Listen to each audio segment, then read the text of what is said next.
Hey guys, welcome back to Clownfish TV. This is Neon. I am here with Geeky Sparkles. Hello. And oh my God, another media outlet laying off a bunch of journalists. Not surprised. This is my not surprised face. She's making a not surprised face. It's my normal face. She's never surprised by anything. I could drop anything on her and she wouldn't be surprised. That's not true. But anyway. No. Anyway, so let's talk about this. The Washington Post. You know, I love it. Everybody's like, hey, things are fine. This is the Washington Post, owned by Amazon, owned by Jeff Bezos, and they're laying a bunch of people off. They dropped the bombshell on their newsroom yesterday. They would not answer questions. Everybody's salty. They're angry. And I don't know why you're surprised, because literally every other media outlet has been laying off journalists in droves. They've lost 100,000 subscribers in the past year. It's another one of those ones that was, I honestly feel, has been more agenda driven than, actual news reporting. Yes. Oh, they absolutely have been. I mean, the Washington Post, when Trump took office, democracy dies in darkness, and they made the whole page black because, it was mourning for the country and all this stuff. And but again, democracy is only when they get who they want in power and they get a say in everything. all of these outlets that banked on Trump outrage have been failing because he's not in office anymore. People are moving on, and frankly, citizen journalism is on the rise. People want the truth. Yeah. They want actual news. They don't want the truth with a twist. They want to know what's really going on, not your political bent on what's really going on. And that's across the board. I'm not just picking on Washington Post here. Yeah, and we've seen it, CNN, BuzzFeed, Gannett, blogs, video game news sites, pop culture news sites. Imagine when you go to a video game news site, you want to read about video games. You don't want to read about a review of a gaming system that's all about Trump. Yeah, It has nothing to do with it. Yeah, Polygon, and they laid that guy off. It was, I think his name was Ian Walker. They laid him off. He did a review of the PS5, and you get to the bottom of his review, which actually the review was pretty decent. You get to the bottom of it, and it was like 3 paragraphs about how the world is in shambles and Trump. How can I be happy playing video games? And it's like, wow, I can't imagine why people are leaving, because I can't imagine anything like that, appearing in like Electronic Gaming Monthly back in the day.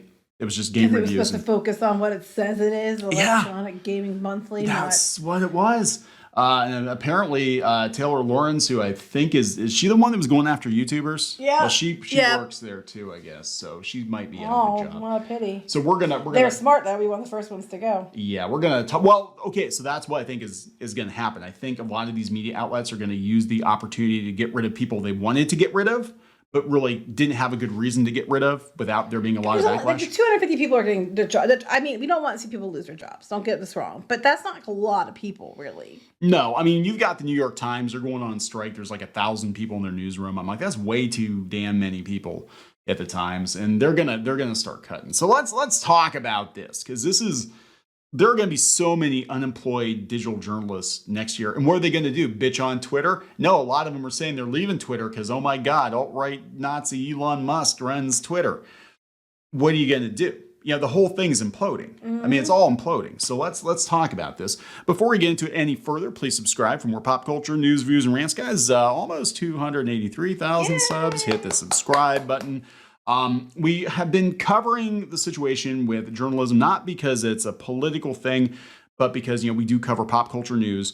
And when you see mainstream media outlets laying people off, you will most assuredly see layoffs in, like video game websites and pop culture websites. And it's all the same thing. It's digital journalism, whether it's, the New York Times or Kotaku or Polygon, and it's across the board. It's like nobody's immune to this. The ad revenue is running out. The venture capital is running out, and the audience is running away. And this is what happens. They've lost 500,000 paid subscribers. Were they paid subscribers? They were paid subscribers. Oh, that's not good. That's huge. That's 500,000 people at how many bucks a person? And now they're announcing they're laying people off. Now, this is coming from the Guardian, which always puts a thing at the bottom. Please give us money so we don't have to get laid off too. Washington Post chief announces job cuts, refuses to answer questions. They had a town hall. People were chasing him, hey, who's getting fired? He's like, don't worry about it. It's Christmas. We'll talk about it next year. At least they're not laying you off right before Christmas, right?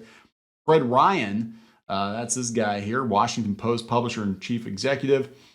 He said that he astounded staffers by announcing substantial job cuts to come, then quit the meeting, refusing to answer questions. This is embarrassing. This is embarrassing, one staffer was heard saying as Ryan made his hasty exit, according to video footage posted on social media. Ryan dropped his bombshell announcement of more layoffs as the newspaper's guild union described it. That's probably why. At the end of a meeting intended for discussion of future editorial plans. Oh, wait, so it was supposed to be about, well, I mean, I guess it does fit because, hey, we're going to talk about the future editorial and 250 you aren't going to be there. But, yeah, no. It's like, we're going to talk about the future in which you won't be here. This is kind of reminds me of, speaking of Musk and Twitter, it kind of reminds me of how he handled that situation. Like, yeah, let's talk about the future of Twitter. Like 3/4 of you, not going to be here. So he said that instead of descending into a confrontation between the publisher, who said he would not allow the meeting to be turned into a grievance session for the guild. Again, I see a pattern here. And staffers audibly protesting that he was disrespecting the room. Here's the thing, and a lot of these people don't understand. Sometimes the financial reality is disrespectful to the room, okay? I would love for some of these people to just pull up, and he might have done this during the meeting, pull up the financials and be like, look, to keep y'all here, we need to be here, but we're here. See this red line right here? Yeah, we go below that, you get fired. We lost 500,000 paid subscribers, which equates to your jobs. So if you want to keep your jobs, we need to keep the subscribers. It's up to 250 jobs to be lost. Some of the jobs Ryan made clear would be in the more than 1,000 strong newsroom, hub of the paper with its storied legacy of Pulitzer Prizes. In a statement after the Guardian is, because the Guardian's next. Like, they're all gonna fall like dominoes. Freaking CNN and Gannett, which is USA Today, and New York Times. I guarantee you, they did that walkout. They're gonna be like, yep, you know what? We don't need so many writers. We don't need as many writers. We really don't. We need writers who are actually gonna report the news, not their personal opinions as news. Yep. He said that there would be no net reduction in staff numbers with changes designed to put our business in the best position for future growth. Again, owned by Jeff Bezos, Amazon laying people off too. They talk about different places that are laying people off, but they also said that there is, they have recently lost a bunch of their top. They said several top level managers have left the company in recent months, including a managing editor and the CIO and CCO.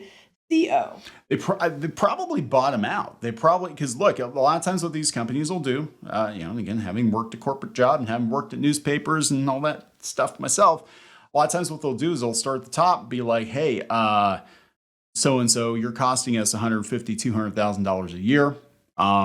It would be better if you weren't here because you kind of got us into this mess. Here, let's buy your contract out. Well, it's worse though. Wait, hold on. Did you read this? Okay, so Bezos got the paper in 2013 for $250 million. Yes. Okay, so initially they said they did really well, and then and they said, wait, you love this. Under Bezos, the paper initially blossomed, taking on a more national profile and publishing an impressive succession of scoops that turned it into a must-read of the Donald Trump era. There you go. More recently, it struggled to keep up its base of paid digital subscribers, which now stands at fewer than 3 million when you compare it to the more than 10 million the New York Times has. Okay, so basically the Trump outrage train has pulled into the station. They're pulled out of the station because they can't do it anymore. No, you're done. So that's what they pulled into the station, they got big on it. Yeah. And now that it's gone, it's going off a cliff. It was huge, and now it's not. So wouldn't that kind of, imply by powers, like just the deduction from what they're saying, that they were deliberately cashing in on that? Yes, of course. They were deliberately. So maybe they were making headlines and stories that, were meant to just get clicks and be against Donald Trump because they thought that was their gimmick. Yeah. I mean, and this is coming from somebody who is not a huge Donald Trump fan, and not Republican. I'm just pointing out the obvious because, you don't have to be a Republican. I have a lot of family and friends that are to see how blatantly obvious this is. So here's where they get out the tiny fiddle here, like many news. The violin, you mean? The devil's down to Washington Post. They're playing the fiddle. You mean the violin? It's also called a fiddle, right? Because I'm a redneck. No, it's a violin. Tiny violin. Like many news organizations, the Post has been hit by declining advertising revenue. Signs of distress in the volatile economic climate have been seen at CNN, which announced hundreds of job cuts earlier this month, and at the public radio network NPR, which has imposed a hiring freeze as it seeks to shave $10 million from next year's budget. I'm seeing a pattern. It's a bummer no one said this was going to happen months ago. Darn it. Last week, the New York Times saw its first employee walk out in 40 years in an ongoing dispute over new contract and staff wages. New York Times employees want more money as everybody else is getting laid off. That's what I'm understanding. It's like, and then there's a union involved in a lot of this. Which, I mean, I can see where unions are necessary. And I mean, people think we're anti-union. That's not the case. I can see where unions are necessary in certain situations. This one's, I think, complicating it, but I can see why they're there. This is it. And then we roll right into the PSA. It's almost as long as their actual article. Yes. Won't you join us? Won't you pay the Guardian to keep spinning in the arms of the angel? spinning left-wing, for less stuff. Less than a cost of a cup of coffee a day. You can keep a journalist at a job and they aren't starving and out in the street, especially if you're in Canada, because we sure as hell would hate to tell them to kill themselves. Oh my God. Yes. Yeah, because you know what? If you're too poor in Canada, you're saving a life. You're saving a life. You're literally saving a life. Yeah, we don't want any journalists to kill themselves. Help us keep our free by you paying for it, which in itself means it's not free. No, they know. The reason they're saying this is because they know if they went paid only, like Substack or like some other websites, right? Nobody's going to pay for that shit. They're just not going to pay for it. They literally say, we can do all this for free, so give us money so we can keep our free, which means they're paying for it. Yeah. So it's not free. Well, if those journalists had integrity and they were truly about the message and about the news, they should be keeping their free articles free and not getting paid for them. The mood is really grim. Yeah, and then what gets me about all this, so... What's this picture have to do with anything? I don't know what this is. The Holy Grail of Clean Energy? I think it's a video ad, but it's really weird. Oh, yeah, we're talking about the clean energy thing. I thought that was funny. So, the thing about this is that we're going to see so many salty journalists, and normally... That's why they hate us so much. Normally, they would be all over Twitter complaining, but so many of them have said that they're quitting Twitter because of Elon Musk. So they go back to Twitter now. It looks like they lost twice. Yes, we can't do that. We can't lose twice. So I don't know, guys. We're gonna see a lot of this. I think the layoffs are gonna be worse. I mean, you can't lose a half a million subscribers. And they're surprised by this. Okay. They know they lost 500,000 subscribers, and they figured none of them would get laid off. They're journalists, not economists. Okay, so obviously, but it's like, seriously, I don't understand how the brains of these people work, because the signs are there. How bold of you to assume there's a brain? No, I'm just saying, like, all the signs are there. Like Business 101, if the company doesn't make money, guess what? You don't get paid.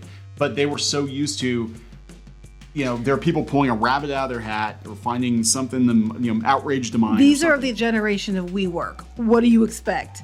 Yeah. You're expecting people to function on what we were taught. And we're like late Gen X, early millennial era time. Yeah. And what we were taught.